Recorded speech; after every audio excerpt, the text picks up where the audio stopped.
اینجا الکام در خدمت آقای رحیمی هستیم، پروداکت لید مجموعه بیتا. سلام، حال شما چطوره؟ خدمتتون متشکرم، سلامت باشید. در خدمتتون. مرسی. امروز شما الکام هستیم، برامون توضیح میدین که اینجا چه کاری انجام میدین و چیکار میکنین؟ بیتا یک پلتفرم سرمایه‌گذاری روی آثار هنری هستش و بستر بلاکچین. خب ما یک پلتفرمی هستیم که در واقع داریم یک استفاده رو از شبکه بلاکچین میکنیم که جدای از فضای در واقع رمز ارزها هستش و داریم به عنوان یک فناوری و اون کاربردهایی که میشه واقعا از تکنولوژی بلاکچین هست رو ازش بهره مند میشیم. ما آثار هنری رو توی پلتفرم بیتا انتخاب میکنیم، ارزش گذاری میکنیم و توکن سازی میکنیم تا امکان سرمایه گذاری خرد رو روی آثار هنری برای همه افراد فراهم کنیم. این آثار هنری که میگین برای نقاشانی هستش که خیلی مشهور هستن یا حتی برای نسل جدید هم که تازه فارغ التحصیل میشن از دانشگاه هم وجود داره؟ ببینید بیتا یک رسالتی داره و در واقع چون که داره به کاربرانی که میان بهش اعتماد میکنن و این آثار هنری رو ازش خریداری میکنن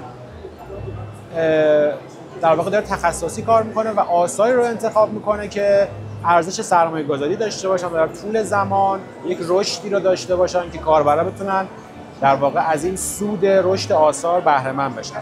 اون فرآیندی خدمتتون عرض کردم که آثار دستچین میشن، انتخاب میشن، ارزش گذاری میشن، برای همین هستش. حالا لزومی نداره که اون هنرمند حتما یک هنرمند خیلی قدیمی باشه.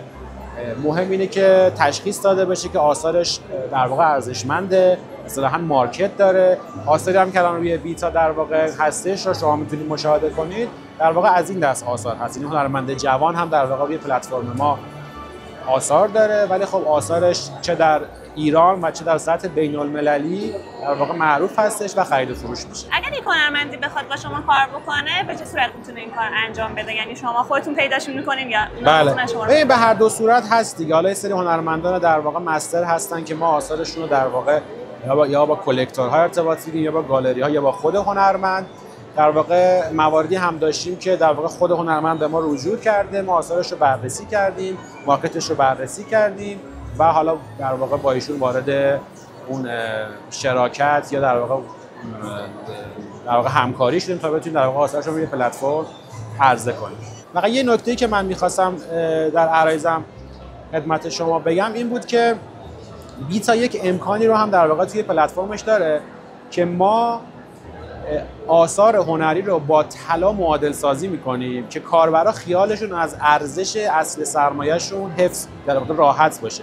چون به هر حال سرمایه‌گذاری روی آثار هنری یک سرمایه‌گذاری بلند مدته و شاید کاربرا بخوان بخشی از سرمایه‌شون یا کل سرمایه‌شون رو زودتر در واقع نقد کنن. در واقع ولیو پروپوزیشن شما بله دقیقاً. ما در واقع بیتا طلا نمی‌فروشه و معادل در واقع فیزیکی طلا رو تحویل نمیده.